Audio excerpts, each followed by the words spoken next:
राधा का पति तो अब इस दुनिया में नहीं रहा था और उसकी सास भी बेचारी कोई भी काम नहीं कर पाती थी। इस वजह से उर्मिला उन पर बहुत ज़्यादा दादागिरी किया करती थी।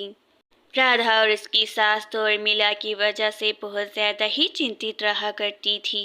राधा बेटी, तुम तो उर्मिला दीदी के स्वभाव को जानती ही हो, और अगर वो कोई बात कर भी देती हैं तो उसे दिल से मत लगाया करो।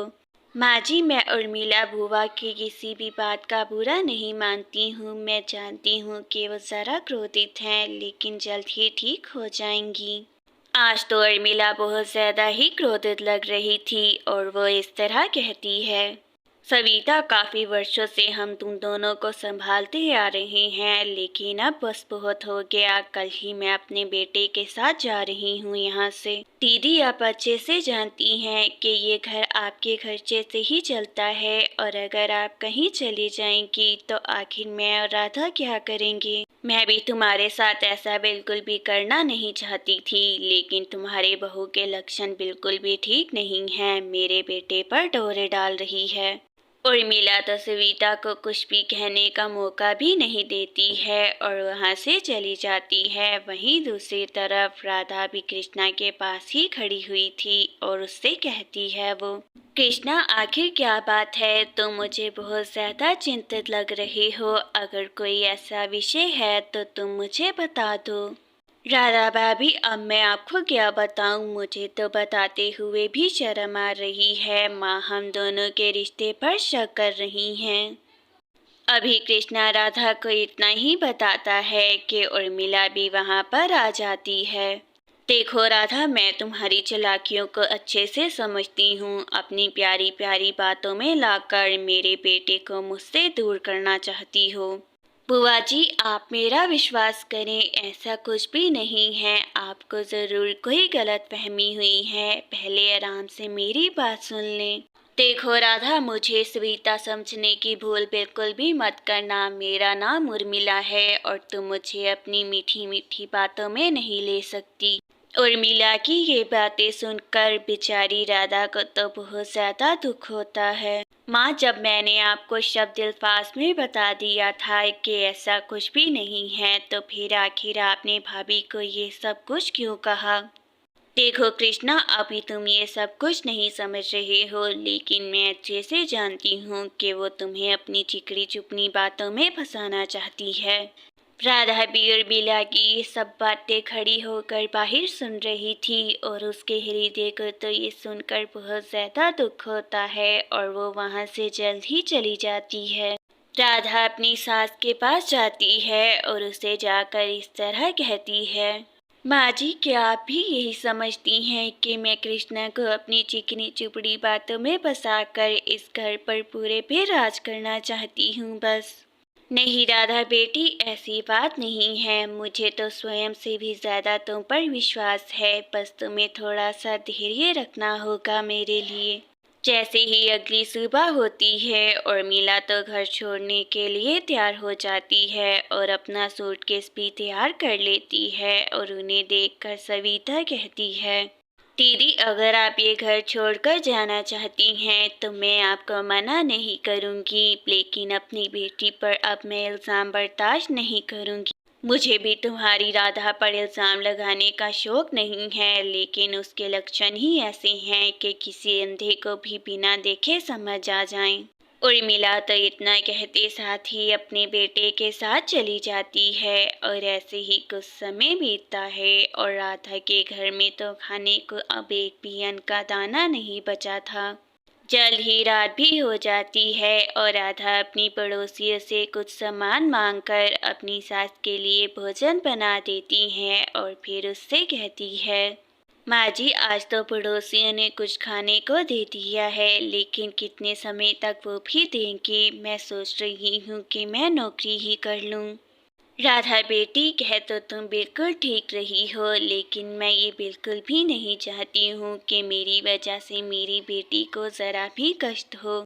माँ जी, आप बिल्कुल भी चिंता मत करें। आज से मैं भी नौकरी करूँगी और हम दोनों की ज़िंदगी में अब कोई भी कष्ट आने नहीं दूँगी मैं।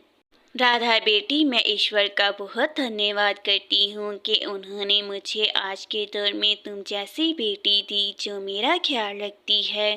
राधा तो अपनी शादी से पहले जो जॉब किया करती थी उसे ही वो दोबारा कंटिन्यू करती है और दिन रात लगाकर ऑफिस में बहुत ज़्यादा मेहनत करती है।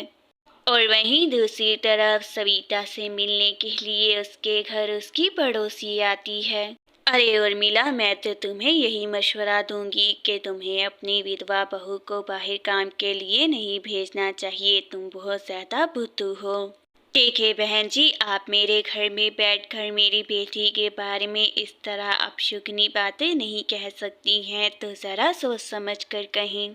अरे सविता, इतनी ज़्यादा क्यों भड़क रही हो? मैं तो तुम्हें वही बता रही हूँ जो सच्चाई है, मानना है तो मानो वरना मेरा क्या।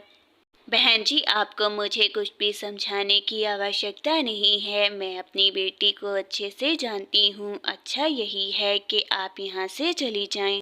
सविता की बात सुनकर उसकी पड़ोसी तो बहुत तिलमिलाते हुए जाती है। ऐसे ही कुछ समय भी बीतता है और सविता अपनी राधा बेटी की कमाई से उसके लिए बहुत सुंदर सोने के हार बनवाती है और उसे देखकर राधा कहती है अपनी सास से, माँ मुझे ये जीवन में सोने के हार नहीं चाहिए, मैं चाहती हूँ कि आप इसी तरह बस मुझसे प्रेम करती रहें। राधा बेटी, अभी तुम्हें ये सब कुछ मालूम नहीं है, आगे चलकर तुम्हारे ससुराल में ये तुम्हारे बहुत ज़्यादा काम आने वाला है। माँ, मैंने आपको कितनी मर्तबा समझाया है कि मैं अपने जीवन में अब विवाह नहीं करना चाहती हूँ, ये सेट आपके लिए ही बने हैं। राधा अब दोबारा विवाह नहीं करना चाहती थी और अपनी सास को वो सेट टाल देती है। और दूसरी तरफ कृष्णा का बचपन का दोस्त उससे मिलने के लिए आता है। अरे यार ऋषि, तू इतने दिनों बाद आया है और भाभी को भी अपने साथ नहीं लाया, ये तो तूने बहुत गलत किया, मैं भी भाभी को देख लेता।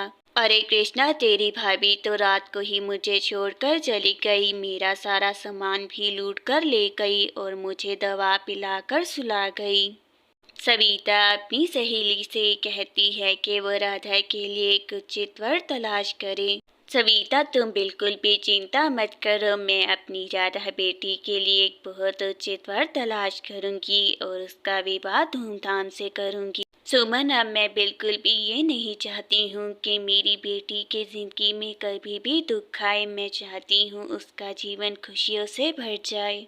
देखो सविता, तुम बिल्कुल भी चिंता मत करो, मैं अपनी बेटी की जिंदगी में ऐसा जीवन साथी लाऊंगी जो उसका हमेशा ख्याल रखे।